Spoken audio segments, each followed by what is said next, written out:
Le stade Augustin Monet de Simon de Libreville va de nouveau abriter le Corporate Championship.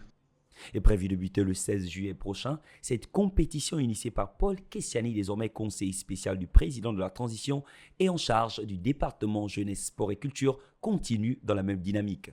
À quelques jours du début de la 3e édition, le comité d'organisation de la compétition s'est entretenu avec les médias afin de faire le point des préparatifs liés à cette compétition, avec notamment une innovation particulière. La première année, on avait 16 entreprises, la deuxième année 27 et cette année on en attend 27.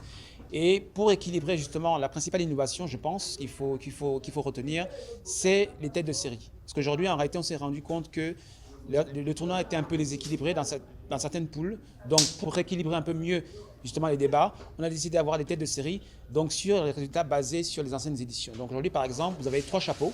Donc avec un chapeau d'équipe considérée comme forte, un chapeau d'équipe considéré comme entre guillemets moyenne, et puis un chapeau avec des équipes nouvellement arrivées ou considérées comme faibles. Selon le président du comité d'organisation, ce tournoi vise 3 objectifs. C'est un tournoi inter-entreprise, donc mixte, donc qui réunit les hommes et les femmes, et qui se déroule sur 8 semaines, avec 3 volets importants. Il y a l'aspect purement sportif, donc qui réunit donc des équipes autour des valeurs du football, la solidarité, le partage.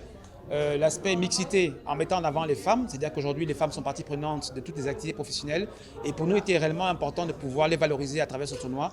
Donc les femmes participent autant que les hommes dans ce tournoi, elles peuvent être soit joueuses, soit entraîneuses, soit dans les staffs techniques. Voilà. Et l'autre aspect important, c'était l'aspect RSE. Et cette compétition fera la part belle aux questions liées à la préservation de l'environnement. Pour cette année, on a non seulement la grosse activité qui relie toutes les associations et les entreprises, il y a une activité spécifique qui va s'intégrer, c'est-à-dire la mangrove, le planting de la mangrove, le nettoyage de la mangrove et aussi la sensibilisation des personnes qui vivent autour de la mangrove par rapport à son utilité. Ce tournoi dont la finale aura lieu le 16 août 2024 sera scruté par un invité de marque, Florent Malouda himself, l'ancien international français sélectionné à 80 reprises.